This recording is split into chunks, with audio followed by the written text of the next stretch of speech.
तो अब हम समझते हैं इन्फ्लेशन, डिफ्लेशन, रीवैल्यूएशन और डीवैल्यूएशन में डिफरेंस। क्या डिफरेंस होता है इनमें? आम बोलचाल की भाषा में लगभग एक तरह ही, एक तराजू पे ही तौला जाता है इनको, लेकिन ये एक तराजू के नहीं है, इनका मतलब अलग अलग होता है। फ्लेशन के दो पार्ट हैं, इन्फ्लेशन और डिफ्लेशन, और वैल्यूएशन के दो पार्ट हैं, रीवैल्यूएशन और डीवैल्यूएशन। हिंदी में इसको कहते हैं मुद्रास्फीति और इसको कहते हैं मुद्रा अविस्फीति, अधिमूल्यन, अवमूल्यन।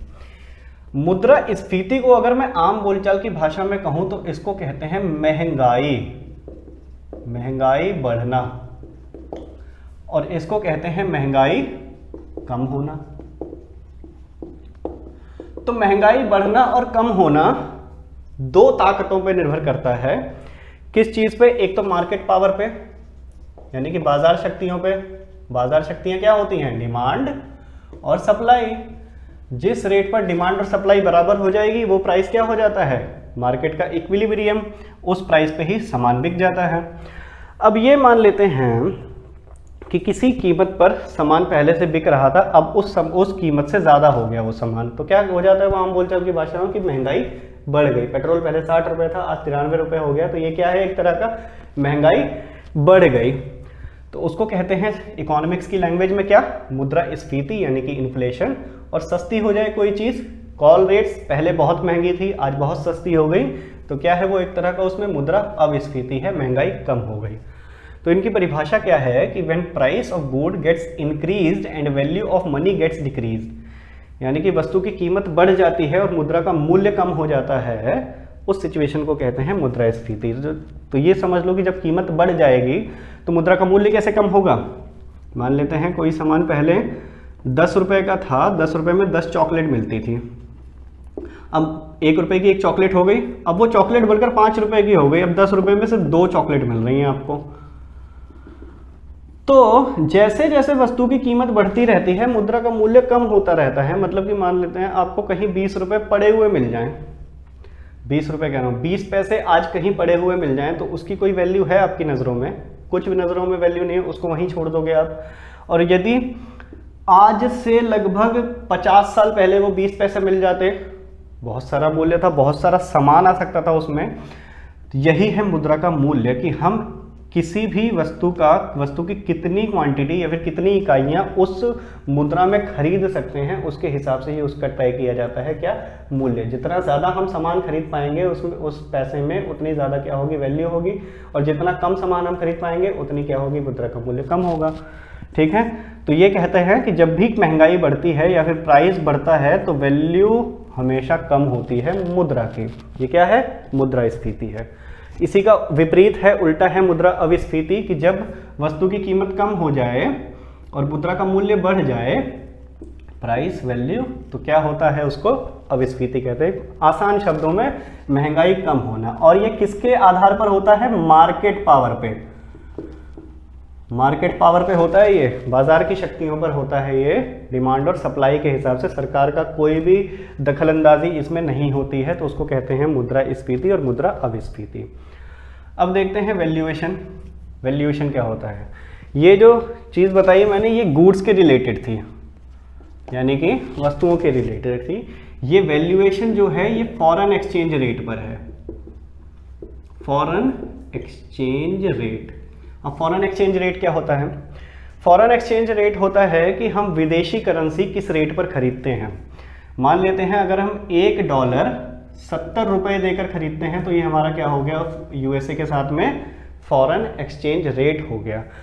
ये आपको पता ही है कि जब भी हमें कोई सामान खरीदना है विदेशों से, तो वहाँ की करेंसी में ही पैसा हमको देना है, हम अपना रुपया नहीं दे सकते। तो हम पहले उसकी करेंसी खरीदते हैं और उसके बाद उसको पे करेंगे। तो खरीदेंगे कैसे? अब मान लेते हैं हमने वहाँ से आटा मंगाया, फ्लोर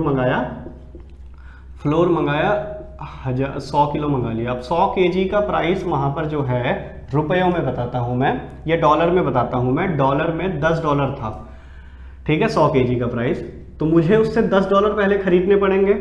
मैं गया यूएसए के पास और यूएसए ने कहा कि मैं $10 दे दूंगा तुम्हें, लेकिन मैं तुमसे तुम्हारे 600 रुपये लूँगा।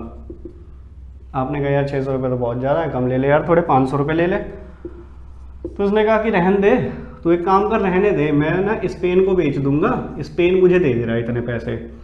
नहीं नहीं नहीं नहीं, दे दे दे दे दे दे, चल 600 में ही दे दे। तो आपने 600 रुपये में $10 खरीद लिए उससे, तो $1 का कितना हो गया, 60 रुपये हो गया।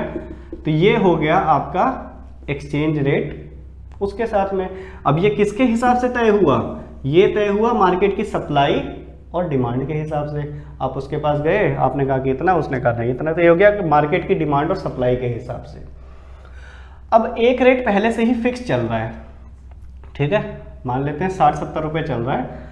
अब सरकार बीच में कूद जाती है। ये वैल्यूएशन जो होता है ये पूर्णतः सरकार के द्वारा ही होता है, ये बाजार कीमत पर नहीं होता। बाजार कीमत पर तो फॉरेन एक्सचेंज ही कहते हैं उसको, ठीक है, बाजार कीमत पर फॉरेन एक्सचेंज ही कहेंगे, या फिर विदेशी फॉरेन एक्सचेंज में इन्फ्लेशन और डिफ्लेशन कहेंगे।